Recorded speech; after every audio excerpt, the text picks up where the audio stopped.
Kapag yung po maliliit, gusto ko sa sinabawan. Pero kapag ganito ho kalalaki at sariwa-sariwa, sa tingin ko, wala nang masasarap to sa ihaw. Paano naman kapag ang ihaw nilagyan pa ng sabaw? Tara, sa isang kahilingan gawan natin ng paraan. Kaya kinaliskisan sa binudburan ng asin. Pagkatapos malinisan, nilatagan ko lang ito ng saging upang hindi kumapit sa ihawan. Hanggang tumulo ang katas, mantika, lumabas, maihaw ng dahan-dahan. Habang nakainin sabay na sa paggisa, sibuyas, bawang, luya, mapalabas ang aroma. Sa kasinala, napiga ang niyog. Una at pangalawang katas magkasama na. Saglit na pinakuluan, magic na lang sa lasa, binudburan ng paminta. At yung tilapia, hinango, pinaliguan ng gata. Siling panigang sabay na sa pakuluan at di mawawala sipa ng siling palaban. Di na kailangan patuyuan kaya lagay ng dahon ng pechay, dagdag na gulay. Sa lutong nilablab, Kanayong Eric Alegre, big shout out po. Pa-comment na din kung saan ito nagmula, maraming salamat po. Pero ang lumalabas sa gantong nilablab ay talagang gutom naglalagablab. Lord, bless this food. Maraming salamat amahat kami. Patuloy niyong binibiyayaan. In Jesus' name, Amen. Ang bango ng kanyang amoy.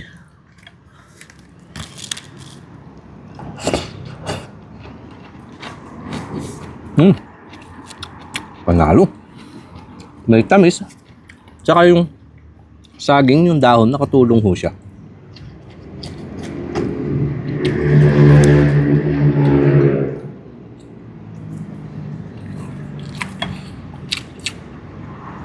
Hindi lang po dahil sa content mga kanayo na. Sa totoo lang po, first time ko itong matitikman. At hindi naman ako binigo. Napakasarap. May inihaw ka na, may sabaw ka pa.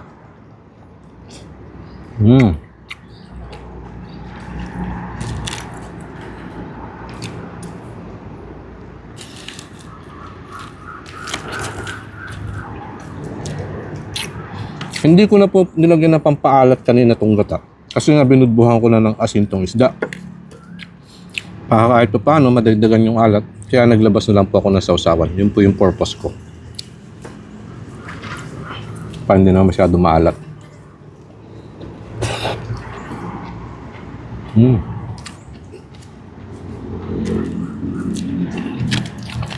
Aha.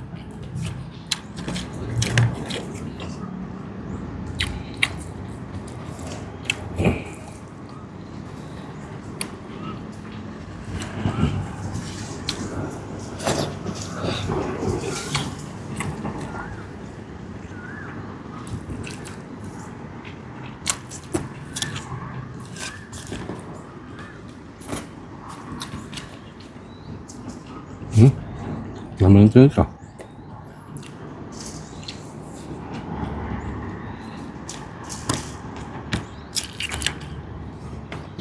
May aroma ng niyog. At saka yung ihaw.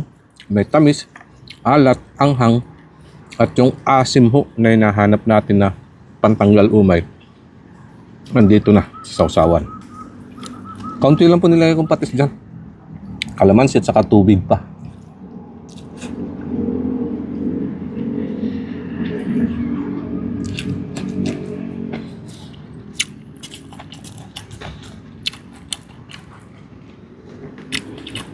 Sa mga picnic ho o kaya lakad ng tropa, tingin ko maganda ho ito. Pwede niyo ho subukan.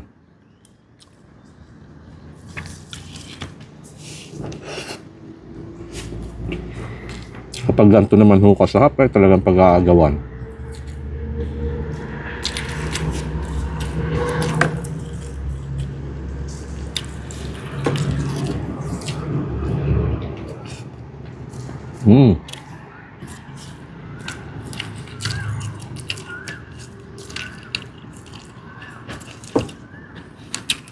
Kaya yung mangingisda po sa ilog, mangangapa, maglalambat, kapag may nahuli, mga dalag yan, sugba agad, ihaw. Magbaon na lang po ng kinayod na nyug.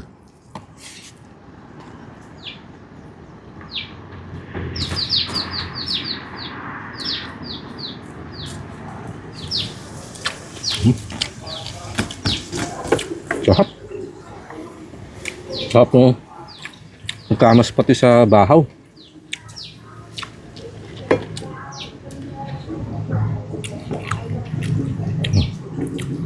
Wow! Yung belly po niya. Kapal ng taba.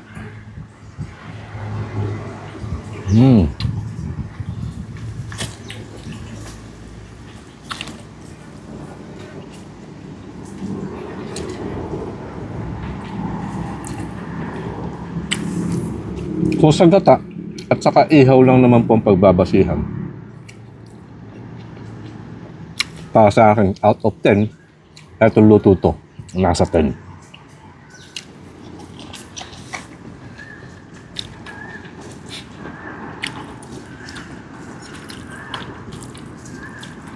Kaya maraming salamat po sa ating kanayon na nagbahagi ng putahin to. Kahit pa paano, meron na naman ako natutunan.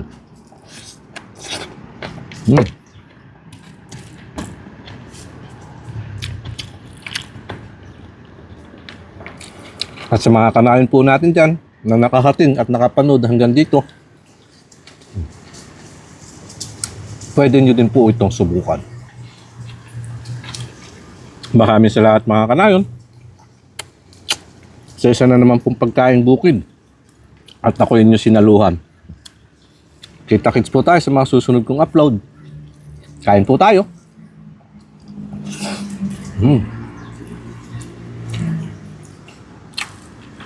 Sarap.